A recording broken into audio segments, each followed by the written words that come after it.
नमस्कार. मी श्रद्धा घेऊन आले तुमच्यासाठी परत एक छान वेगळी सोपी पण मस्त अशी दाण्याच्या चटणीची रेसिपी, ते सुद्धा लसूण न वापरता. याच्यासाठी साधारण 1/2 किलो कच्चे शेंगदाणे घेतलेले आहेत.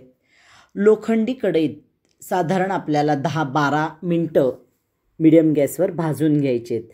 सतत हलवत राहायचं आहे म्हणजे करपत नाहीत. खमंग असे होस्तोपर्यंत आपल्याला शेंगदाणे छान भाजून घ्यायचेत. खूप दिवस भाजून ठेवलेले शेंगदाणे शक्यतो घेऊ नयेत. शेंगदाणे भाजायचेत आणि लगेच आपल्याला चटणी करायची आहे, म्हणजे त्या चटणीला एक छान खमंगपणा येतो. छान मस्त असे खमंग भाजून झालेले आहेत. पूर्ण गार करत आपल्याला आता ठेवून द्यायचेत. पूर्ण गार झाले की आपल्याला त्याची सालं काढून घ्यायचीत.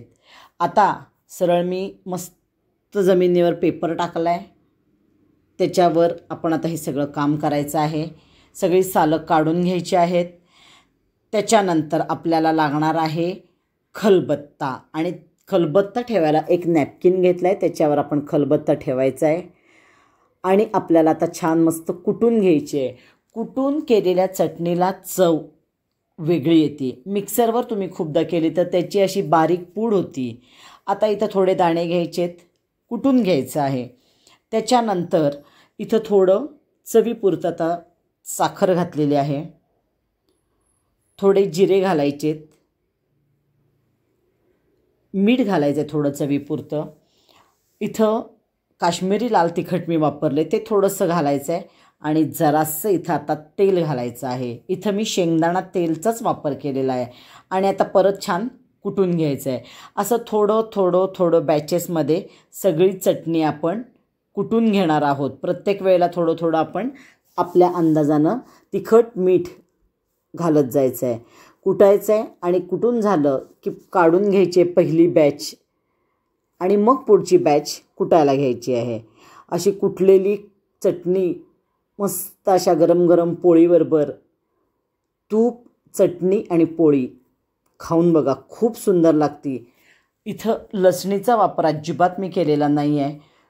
मीठ, थोडीशी चवीपुरती साखर, तिखट आणि थोडंसं तेल घालायचं आहे.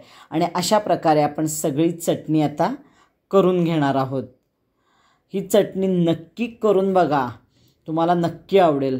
एका बाऊलमध्ये आपण सगळी झालेली चटणी काढायची आहे. आणि जेव्हा सगळी चटणी आपली कुटून होईल तेव्हा आपण एक मोठ्या, आता मी ज्याच्यातच दाणे भाजले होते त्याच्यातच सगळे हे एकत्र केले, छान हातानं मिक्स करायचे आहे. आणि मग मस्त एअरटाईट कंटेनरमध्ये ठेवून मस्त महिनाभर चटणी आपण खाऊ शकतो. एकदम सोपी अशी रेसिपी आहे. तुम्ही करून बघा. आवडली तर मला नक्की कमेंट करा, लाईक करा, शेअर करा आणि सबस्क्राईब करा. थँक्यू.